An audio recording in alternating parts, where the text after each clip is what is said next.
Hello and welcome to the Breaking Free podcast. I'm your host, Nathan Francis, and today I'm very grateful and very humbly joined by Barry. Barry Green, actually. Barry's a community radio host over in Western Australia. He's got a very impressive resume. He does a lot of community radio. Barry seeks to provide a forum for people to engage with one another in conversation, to share community interests and information, to raise awareness and strengthen and reinvigorate storytelling. So that's sort of what Barry's done. He has a pretty awesome story. He's a conversationalist. He holds some interest, and I actually was reading the article Barry sent me, and I highlighted this quote in it, and I'm going to read it out. Barry is a spirited conversationalist who holds some interesting and unorthodox opinions. I look forward to hearing some of those today. Welcome, Barry. Welcome to my show. Good to have you here. Couple of Aussies. Been interesting last 3 years, but I think there's a way out. So it's good that you're doing the community radio stuff, and I'm looking forward to hearing about your story today, mate. So let's get cracking. Yeah, this is being recorded at the end of 2023. I think 2024 is going to be a fantastic year. I think it'll be a Berlin Wall type year. You know, when the people in East Germany stood up against the Stasi, things changed. And in Australia, really, it's the doctors that have got to stand up against the Stasi that's been holding them back. But I think that's starting to happen. And it's about the conversations. And that article you referred to, that was in our local Preston Press, our local newspaper. Local media, especially in regional Australia, has been pretty much taken over and shut down by the corporations. But, you know, we're rebuilding it. And community radio across Australia is vitally important for that reason. It is. You recently went to a conference too over in South Australia. You want to tell my listeners about that as well? Yeah, well, I guess if I can explain the community radio, I'm chairman of Donnybrook Baling Up Community Radio. I was one of the founders of that. And community radio stations across Australia operate. They can only be operated by not-for-profit organisations. They're not private as such. And CBAA, the Community Broadcast Association of Australia, is the sort of sector representative body that talks to government. And the government seems to recognise the importance of community radio in providing a local voice and diverse voices. My own business is Western Tourist Radio, which also operates with ACMA licences, Australian Communication and Media Authority. Those licenses are what they called LPONs, or low power open narrowcast. So they're low power transmitters. They have a limited range, and that has been hard to explain to people. So ours are all on 87.6 FM in East Perth and the tourism towns in the southwest of Western Australia. And those licenses, as I say, are called low power, means they don't go terribly far. Open means anybody can listen. Narrowcast means that, you know, not everybody will want to listen. So they're used for things like Christian broadcasters use them a lot. The TAB uses them, different ethnic groups, and tourist radio is an approved format, which is what we've stuck with. And I see that very much as a local storytelling medium. And I'm very much inspired by Aboriginal culture and Aboriginal storytelling, because their culture's gone for tens of thousands of years. And that's been based on the storytelling. And I absolutely think the Australian government should be listening to Aboriginal people. I'm not sure we need to change the constitution to do that. I think in a democracy, the government should listen to all people, including the vaccine injured. But the Aboriginal people recognise the knowledge of their elders. And you don't become an elder just by being old. I think and I don't claim to be an expert, from what I can make out of Aboriginal culture, they sort of select the smartest people who become their leaders. In our culture, the leaders seem to be old blokes with the most money, which isn't necessarily the best people you want to lead you. 100%. Couldn't have put it any better myself, man. Spot on. It's so how did you get involved in the community radio, and how did all this come about for you? Because I don't know, your caper, your community radio, it's sort of, I guess a lot of people have got the tech now. It's sort of like podcasting and stuff. Sort of community radio, sort of, I still believe that there's something for it. And Yeah, I just want to hear more about how all this started for you, mate. And then we'll talk about Well, I community radio. guess, yeah. I trained as a radio tech in the valve days. I was a technician with the Department of Aviation, and in that job I worked in airports northwest, and we spent 2 years on Cocos Island, which was that was really interesting. And on Cocos we had effectively a community radio, as we're plonk in the middle of the Indian Ocean. We had one little radio station, and most of the time that took Radio Australia off air from HF radio or shortwave, rebroadcast that. But there was a studio there where people could go in and do their own show. And 12 o'clock every weekday, we had the Cocos Island News, which is essentially a gig guide of what was happening. And I just saw it was such a powerful community building tool. So that's always been in my mind. After I left the Department of Aviation, we settled back in the Southwest. I got a job with GWN Television, which was a commercial station based in Bunbury that used to broadcast all over regional Western Australia.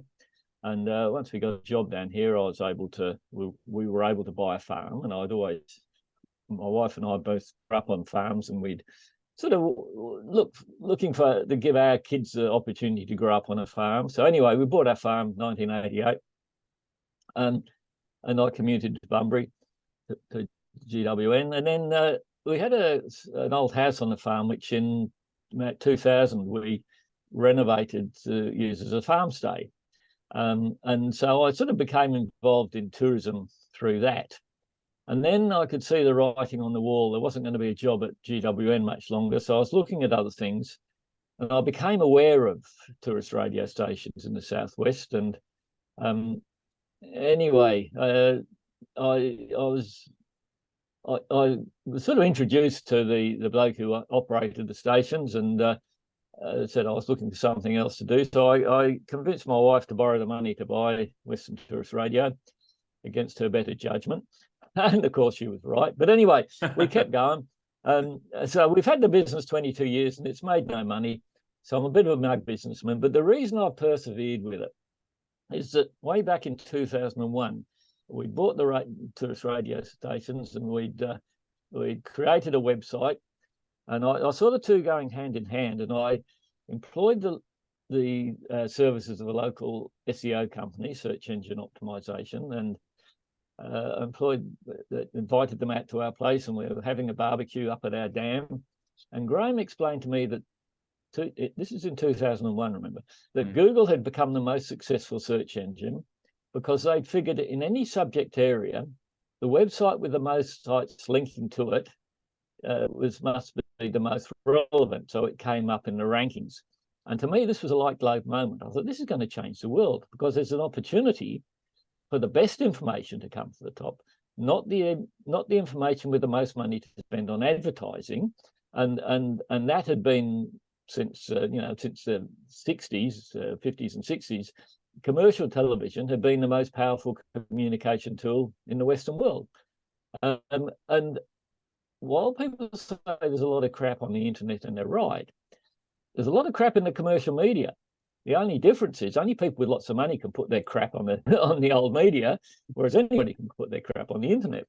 And of course, people aren't stupid. Some are, but people can figure out crap, or some people can figure out what's crap and what's real. And this is the reason I persevered, because I think what's happening, although the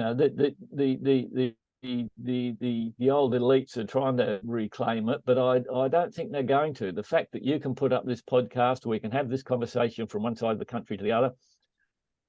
You share our story, we share your story. That's how we get around the gatekeepers. 100%.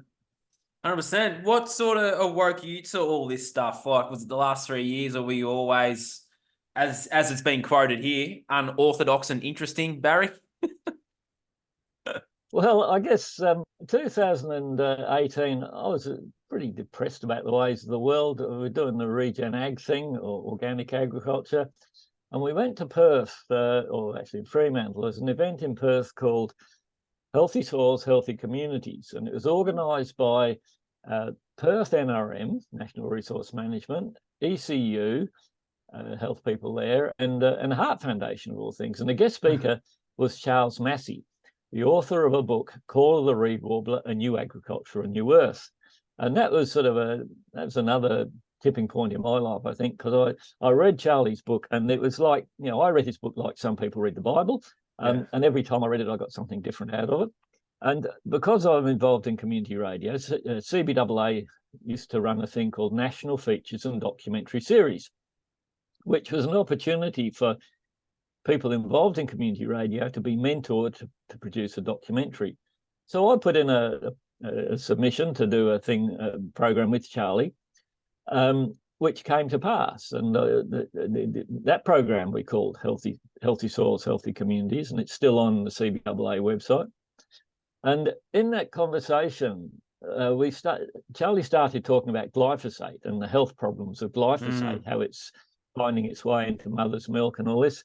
And I made the observation, well, that's interesting, because in the case of tobacco, people chose to consume that product, but we're all consuming glyphosate and don't know it. Mm-hmm. He said, well, that's exactly right. He said, well, what's happened? The chemical companies are operating from the playbook of the tobacco industry. They don't deny anything, they just sow that.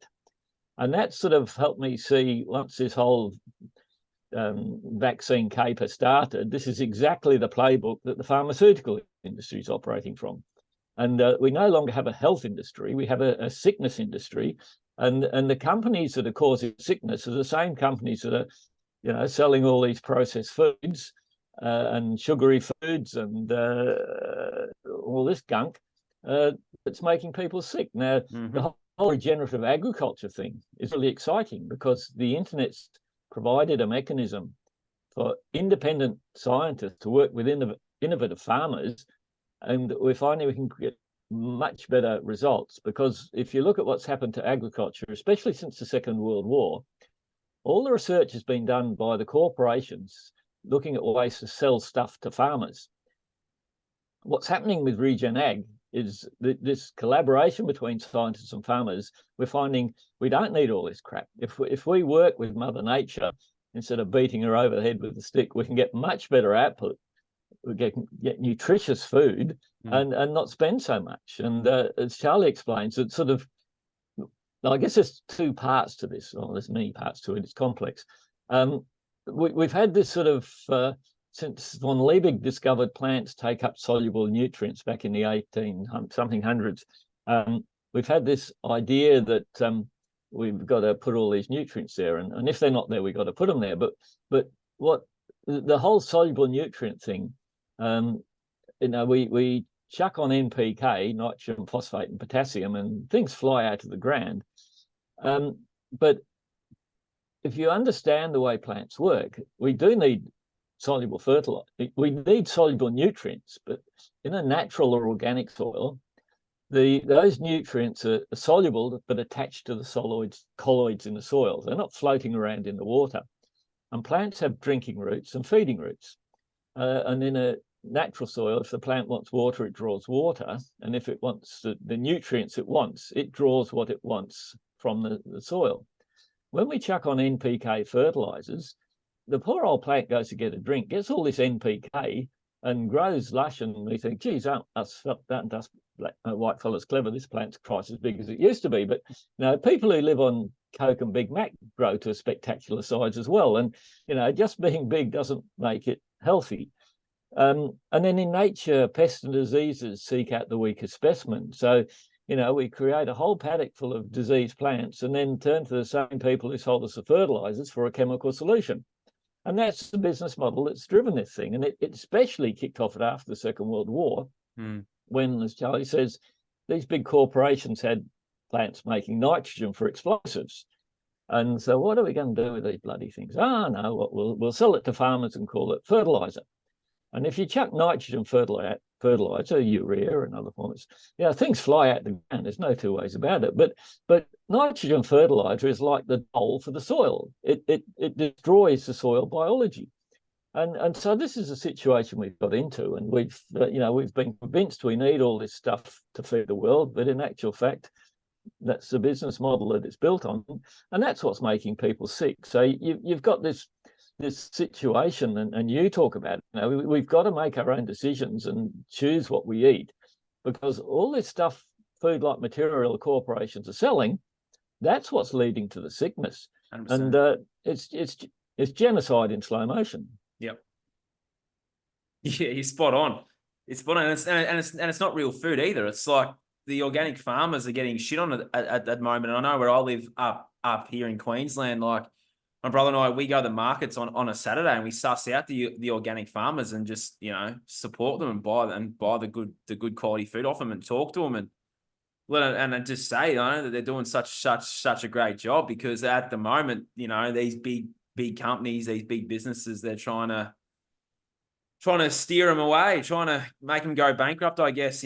It's interesting what they're doing to the world at the moment. And a lot of people go to these supermarkets and think that it's real food, but 95% of the food in there's not, it's crazy. Yep. Well, I think, Australia led the world in standing up to the tobacco industry.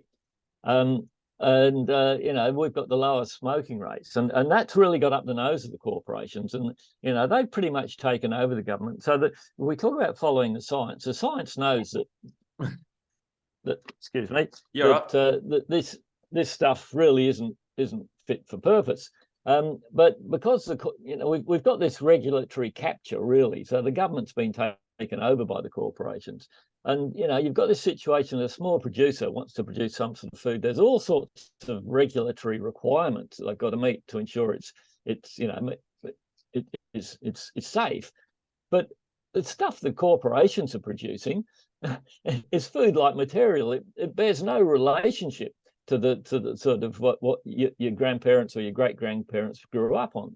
And we're told, oh look, people are getting older despite all this, but in actual fact, the people are getting into the 70s, 80s, and 90s.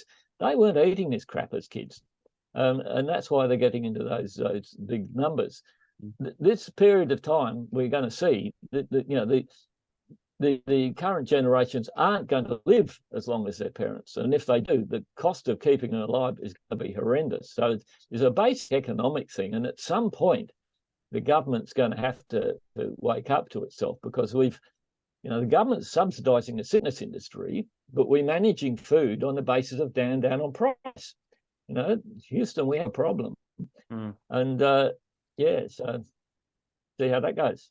Yeah, what do you see happening in the future do you see a collapse of this current system that everyone's talking about? Do you see this system collapsing and people like us are going to build something better for the next generations? Because I know that the system that's currently here is not going to be here forever.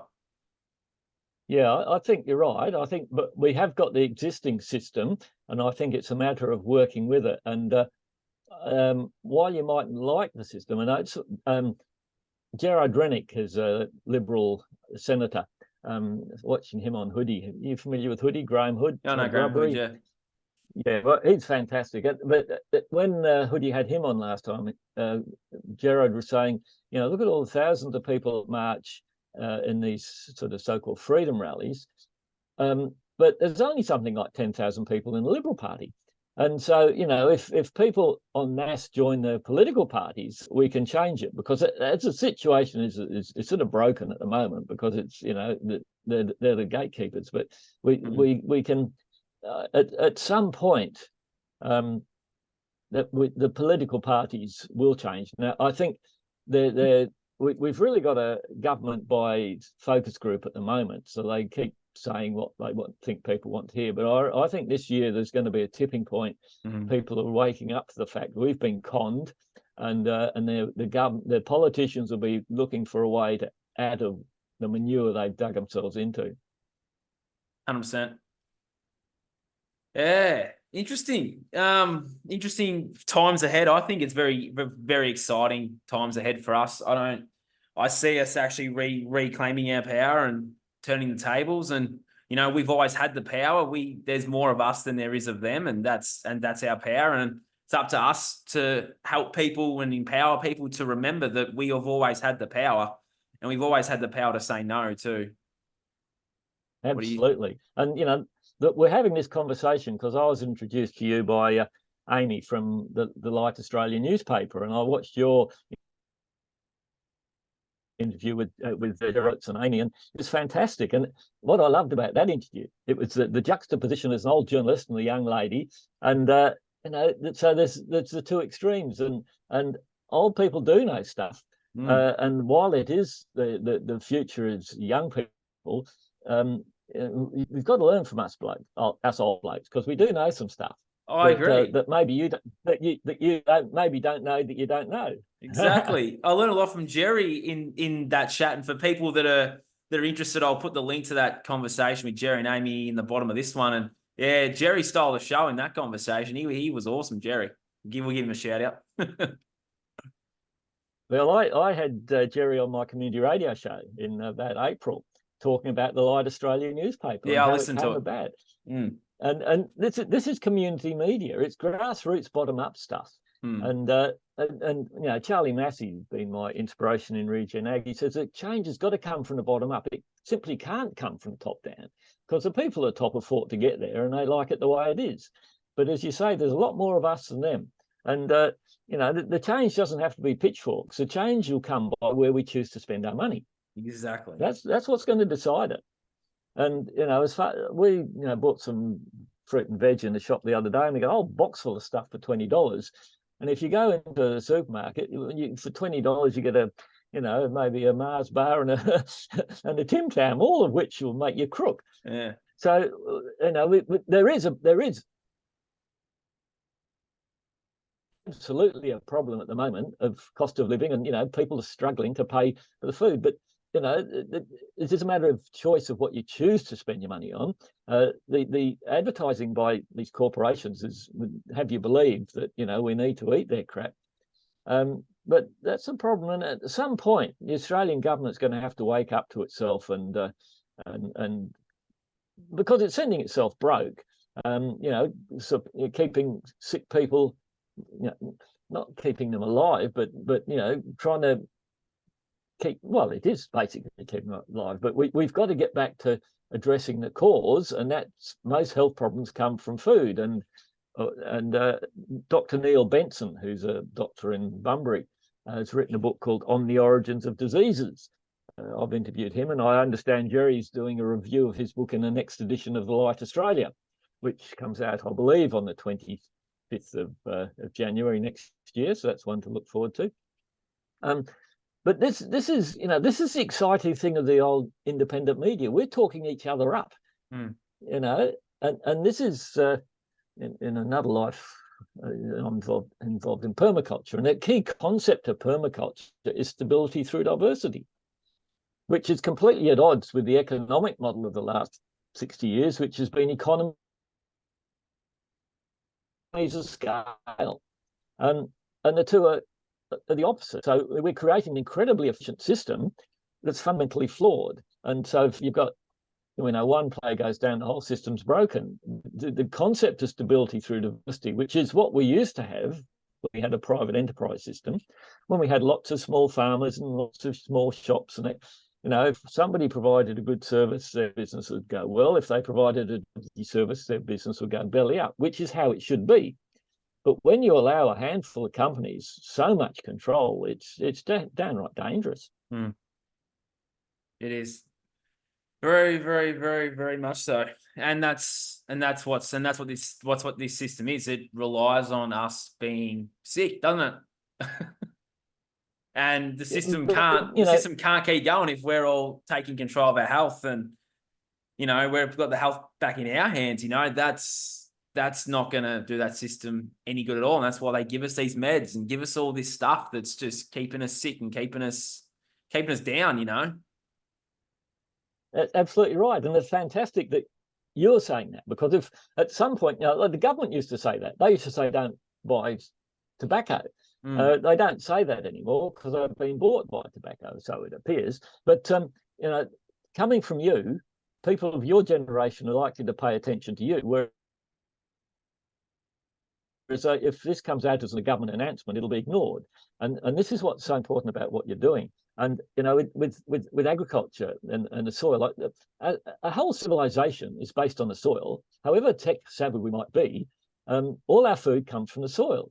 And if you look at history, I've seen several accounts saying this, that throughout history there have been 26 major civilizations that have collapsed when they've destroyed their soils locally.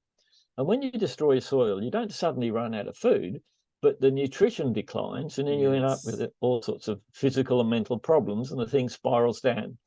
Now, we're doing that globally, which is all a bit depressing. But what gives me hope is that the internet's allowing us to have these conversations. And so this is what's going to drive change. Don't look to the government. They're the problem, not the solution. I agree. I agree with that. I think they're the problem, and they're creating the problems to bring in their solution. I think us in numbers is the solution. I think if we all came together, that's pretty powerful. If we all came together and just came here, just put our pitchforks down, put our knives down, and said, right, let's all come together for freedom. There's a lot of power in that. And our team's building. There's a lot more people that are starting to awaken to the truths that exist within this realm that we live in, and within themselves too. And yeah, it's an interesting time. We're in an interesting time, and I'm very excited for it. These next 10 years are going to decide what's going to be happening for the next 100. So I'm really looking forward to it. It's going to be good. How do you see it? Oh, my connection. Yeah, I think you're right. That might be my end. We've got satellite. Do you want to keep going, or shall I try?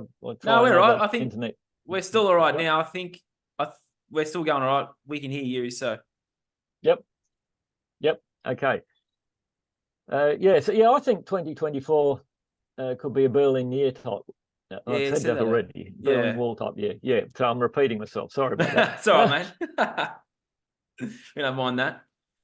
I think a lot of people are I think more and more people are gonna start joining our side and starting to awaken into some truths. I think there's gonna be some more stuff coming out, and it'll be interesting how it all plays out, I reckon. Yeah. And I guess, we've been vilified for questioning this thing. So it's, we've got to, and this is what I love about Hoodie. He said that we are where we're at.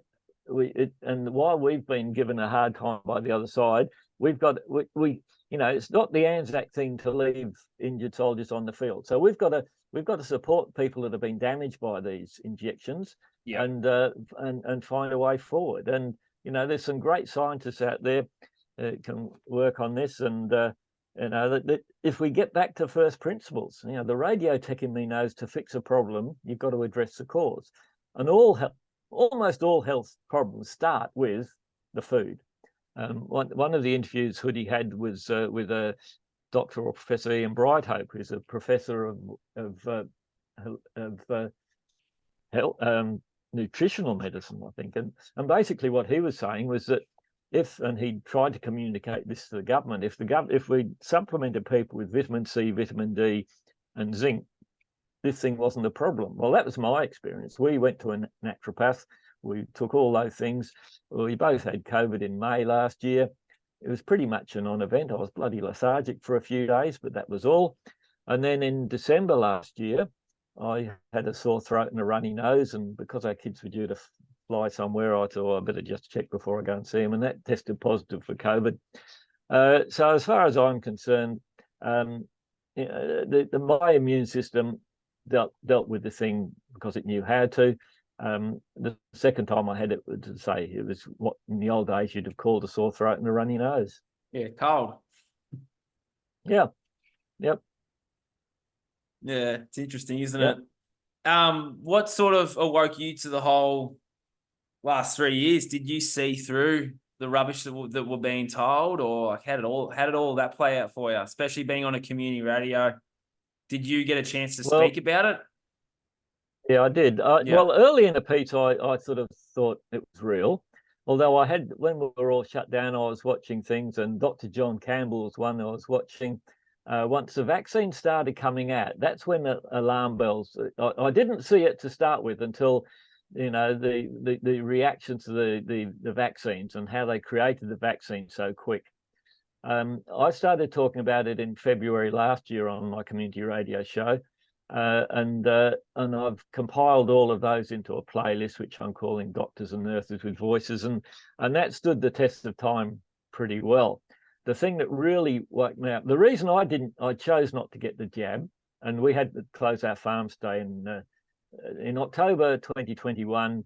We made the decision, well, we weren't going to take any bookings after January 2022 because now we had a great 2021. COVID was kept out of Western Australia, and if you didn't want to go out of Western Australia, it was great.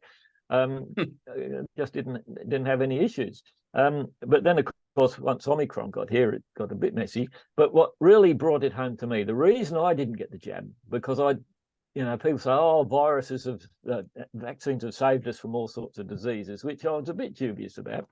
But and maybe they have done something for stable diseases, but I just couldn't see the point of getting a vaccine for a rapidly evolving disease. You just can't compare a vaccine for something like smallpox with something like the flu.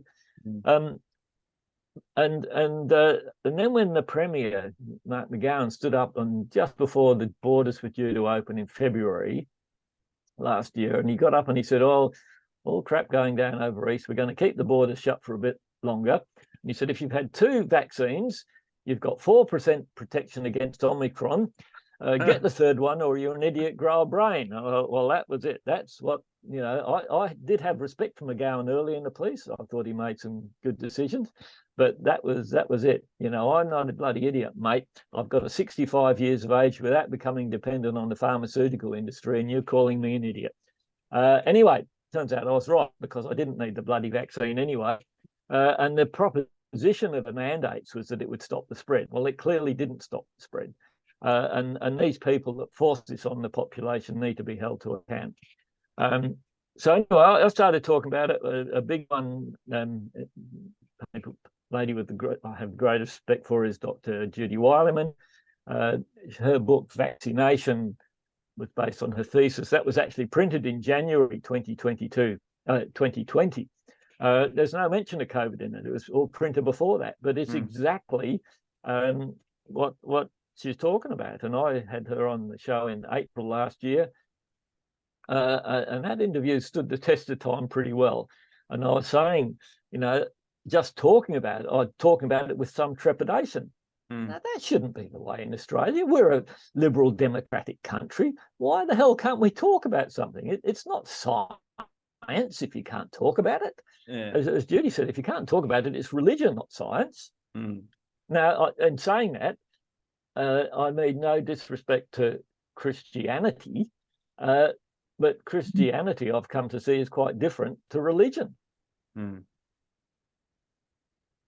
I'm not one bit religious. I was born and raised a Catholic, but I've turned my back on religion since I found out what they were doing behind closed doors. I was like, I'm not involved in that anymore. Well, this is what I find is so interesting about Hoodie, because he's coming at it from a very, very, very Christian perspective. And that's what I say. I see Christianity is different to religion. Now, Christianity, and in fact, most religions in their origins guided the different societies as, like Aboriginal culture. Their storytelling has guided their cultures. They only became a problem when, I guess the populations grew and different ideologies bumped into one another. And the old blokes at the top were all about power. And that's the problem. There's nothing fundamentally wrong. And I was brought up going to Sunday school and the 10 Commandments and all that, and there's nothing wrong with that. That's a good thing. But it's the corporatized religions are just like any other corporation, and the fact that these churches came out and pushed this agenda, that's as far as I'm concerned, that's going to destroy their reputation.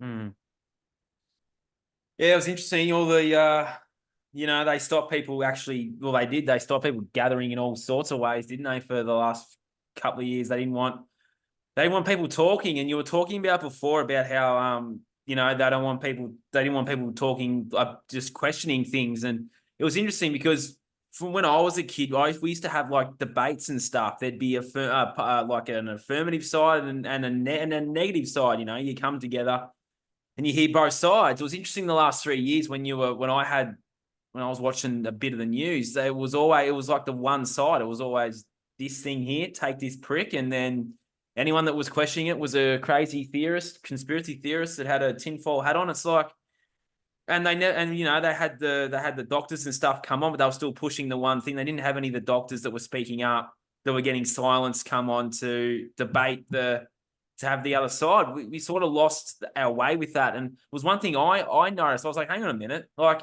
we used to always have at least someone else questioning the other person that was pushing it. And then obviously they would label them crazy and different things and try and discredit that person. But at least there was a debate, so people heard both sides. This was just pushing one narrative. And yeah, that's sort of, well, I was like, that's sus. Like, that's not okay either.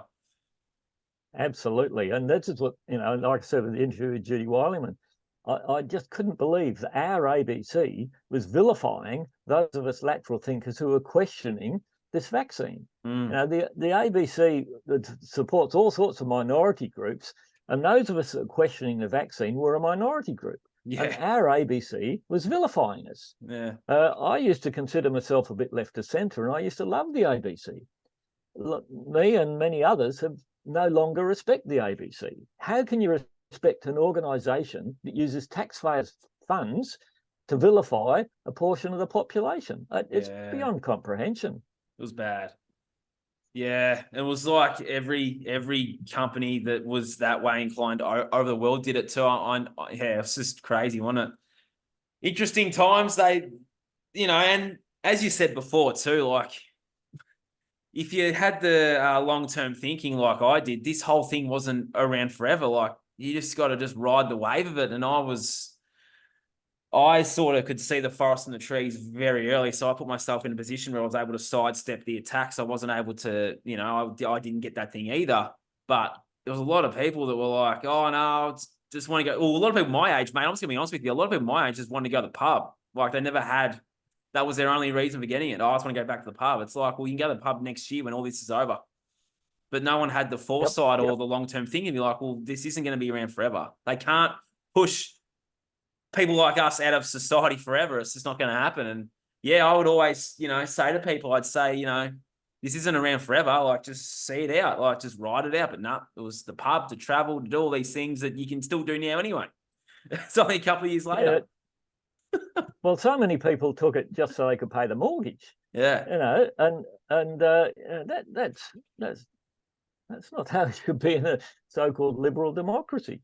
And then, of course, there are problems with it.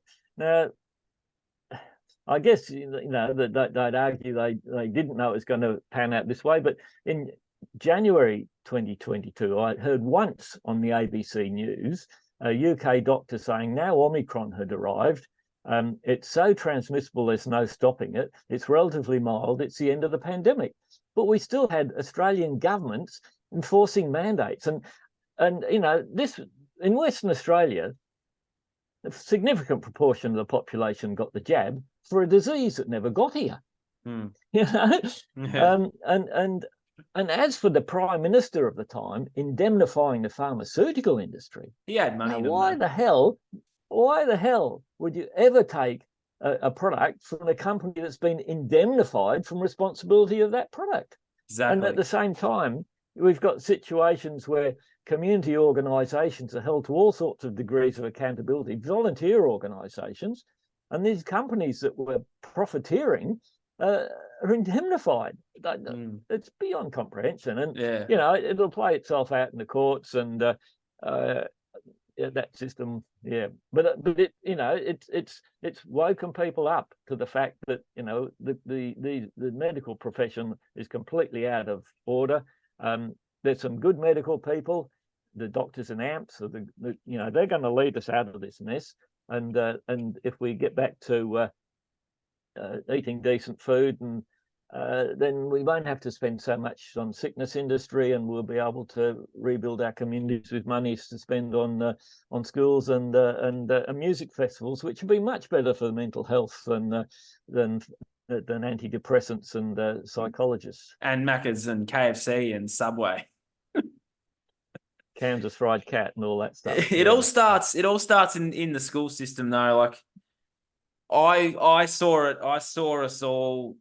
From my observation of the last 3 years, in school, we're programmed to look up at authority, all right? You got the principal standing up on this stage or this thing in assembly. And what were we all doing? Looking at Dan Andrews or looking at ScoMo or looking at your bloke, McGowan. Everyone's looking up at authority. They had their blue ties on, their red ties on, or their blue suit. And they were, people were following their lead the way you follow at school. It's like this whole system, like I see us building another system that's got humanity's best interests at heart, because this current system doesn't have our best interests at heart. And it's the whole system. It's not just the medical, it's not just the education, it's the food, it's the water, it's everything. It's big tech, it's the whole lot, mate. I see us building something better. And if this system is to stay here, great. But I see us just turning our back on it and just building something better, because I think and feel, and I know in my heart, that humanity needs something better than what's currently being served up. I'm sure you're right. And I've been saying, it's a matter of seeing the silver lining behind every cloud. And I've been saying for some time, I think COVID's been sent to save us, because it's exposed the complete overreach of the pharmaceutical industry over our government. Yeah. It wasn't as obvious before, but it is now. And as for AHPRA, the regulator, health regulator, that organisation's completely out of order. And the science, this idea that you don't question the science is ridiculous. You've got to question it. Yeah. It's a corrupt system. It's all about money. Absolutely. Yep. And if humanity was taking care of themselves and was eating the right food and were looking after themselves, then this system wouldn't even be here anyway, because it profits off our sickness. And that's why it's still currently here. The more people that take care of themselves, take back their power, take back their health, the more this system will start to crumble. Which it already is now anyway. Like Queensland are knocking back to 4 days a week of school because there's no teachers up here. Teachers are turning their back on this system in droves. It's happening now. And it's a problem, like I've been involved in Lions all my adult life and community organisations, and I think they're vitally important. But community can do stuff, whereas if they don't do it, the government does it, and that's a problem. Yes. I joined Lions in 1980, and the guest speaker at that meeting I joined at in Roban was a POM, and he said, "It's great to see so many active community service organisations in Australia." And at that stage in Donnybrook, we had Apex and Rotary, and then a bit later Lions was formed. So we had 3 community service organisations. And what this bloke was saying in the UK, this is 1980, government's come in and filled a lot of functions that used to be done by the community service organisations, and they've gone by board. That's a problem. The same thing's happened here, and it's created this dependency. And there's been this symbiotic relationship between the media and government, where if something goes wrong, the media says, "Oh, the government should do something about it." That's a recipe for disaster, because whenever the government steps in to do something, they create a bureaucracy that has a vested interest in failure, because if they ever achieve what they're set up for, there's no need for them anymore. So, we've got to get back to community driving stuff and not become reliant on government, because the government organisations they make all this fuss about supporting volunteers, but they really detest volunteer organisations because they can't be controlled. Exactly. You see, and that therein lies the problem. Yes, spot on, mate. And you can't threaten to sack somebody if they're not being paid. Exactly. And that's the thing, and that's the great thing you're doing, mate, with this community radio. Like, we need more of it. We need more people just, putting their stuff out there. And it's great that there's still community radio. Like, even your radio caper, like, what do you make of that over the last 30 years? I asked Jerry that question about journalism. What do you make of your caper, mate? Because they're just as controlled as well. They're getting fed what to say, getting their lines spat out to them. You know what I mean? Yeah, and I think the problem is that all the commercial media, the people who work in it, who are all only ever been PAYE. They're employees. And this is where community radio is largely volunteers. And we sort of, so there's people like myself who've been in small business, so we see things differently to people who've only ever worked for the man. Right. And so that's what's happened. Now, a lot of community stations have pretty much followed the government narrative, and a lot of stations have been reliant on government sponsorship. Now, that's dangerous. Right. Yeah. In Donnybrook, we get no council support. We should be getting some advertising support from the council because they spend money on Facebook getting stuff out. But we can't allow ourselves to become dependent on government. We that's dangerous, because if you're dependent on government, they call the shots. We need to work with them. Communities about government and community working together. They reckon the people, when people are frightened of the government, that's tyranny. That's what we've been through. We need to get back to a situation where the government's frightened of the people. And that's not because we're going to go after with pitchforks. That's because, we've got to take back this country from the corporations. One step at a time. Which is, one step at a time. Yeah, it's like eating an elephant, isn't it? One bite at a time. That's it. And if you look at it, it all seems overwhelming. And this again, Hoodie thing, he says, well, all the hassles or problems we've faced, he said, but just remember, what you did yesterday got you today, and what you do today will get you to tomorrow. Exactly. And this is what community is about. It's about working together. It's about talking each other up, not tearing each other down. Yes. They're all about creating division. First, we were divided over the vaxxed and the unvaxxed, and I'm not an anti-vaxxer. I volunteered to be part of the control group in Greg Hunt's vaccine trial. And then they tried to divide us over the voice. Now, the only people who thought that was a good idea are people in Canberra. So that sort of says a lot, I think. Yeah. Yeah, and they're dividing us. I think there's a lot of debates. Doesn't matter whether you're what side of the fence you're on. I think there's a lot of that. They want humanity divided so they can conquer us, really. The old divide and conquer strategy. Absolutely. But they've misunderstood it, you see, because they're building this thing around the internet.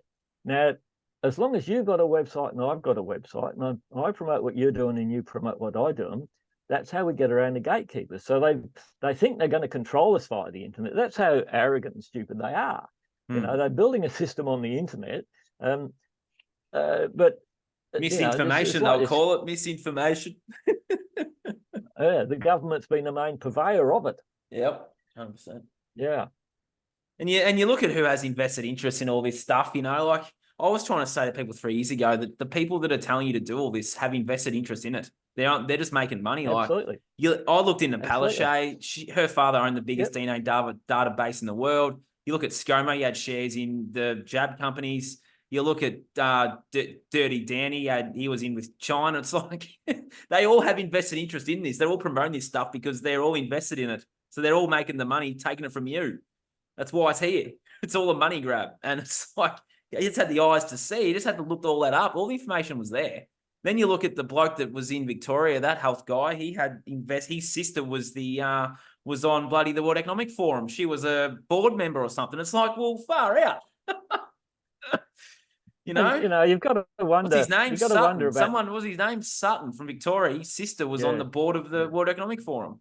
Like, it's all there. You've got to wonder. You've got to wonder about the unions, and which run the Labor Party, but the unions didn't stand up for their members who saw through this. That's a bit, and then you got the likes of our former leader that went from being the Labor Party. He's now got a cushy little number with BHP. So we've got away from a private enterprise system. We've got the capitalists and communists are in bed together.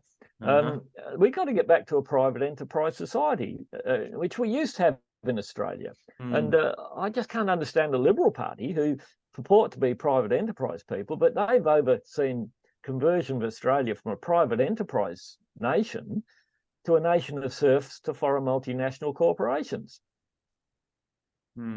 But we're creating the new media, and this is private enterprise. Yeah, we are. We are the way. People will follow, and we'll build something better to what's currently being served up. If there's someone listening, Barry, that's that's just sort of gone, oh, geez, there's some truths out there that I didn't know about. What would be your advice to that person if they're just starting to awaken to all this stuff? Good question. It is, isn't it? Well, yeah. Well, remember, the outcome will be determined by where you spend your money. Yeah, well right. said. So if you think McDonald's is a problem and Coca-Cola's a problem, don't go there. And this is what will change it. Yeah. We live in an economic system that's driven by where people choose to spend their money. Agreed. That's well said. And that was an awesome, yeah. So our little company, Western Tourist Radio, we operate tourist radio stations in Perth and the Southwest. Our website's a bit old and clunky, needs an overhaul, but I got to the point after 20 odd years that, I'm not quite sure where I'm going with it, but it's still there. Yeah, that's good. And it can be overhauled. But the thing in tourism, what happened, initially I was just linking to any tourism business that would link back to us, and I could build traffic that way. But what's happened since then, you've got the booking.coms and all that, they're coming in, they're taking 20% offshore. What I've endeavored to do with our website is to use it to connect punters direct to travelers, direct to local business. And if we can do that, not commission based, we just want to charge a little bit of money off of lots of businesses and encourage, I guess you might say our business model is based on providing a voice for community and small business. So if McDonald's come to me to advertise, I'm not interested. Yeah. That's awesome. Our niche is to provide a voice for small business. And as I said, it's inspired by Aboriginal storytelling. And the stories of the small businesses are what make exploring regional Western Australia interesting. Why would you want to travel the world eating something like Kansas fried cat that's guaranteed to be the same wherever you go on the face of the planet? If you're visiting the southwest of Western Australia, there's some great cafes and producers, and this is I guess you might say my passion really is to use tourism to connect farmers and eaters, and people are so disconnected from their food that they don't understand it. Whereas if we get people out of the city talking to small farmers again, there's a real, this is the private enterprise system, and I think there's a real opportunity for small farms, especially in the fruit and vegetables, because those things are only fresh if they're been picked for a few days. There's no way that the supermarkets can really do that. So I think that we'll get back to creating an opportunity for small producers again, and supply direct, and cut out these middlemen. I agree. That was an awesome chat, man. Barry, thanks for jumping on and thanks for connecting. Can anyone anywhere in the country, can they listen to your community radio, or do you have to just be local to Donnybrook? Can they jump on and listen to your old episodes somewhere?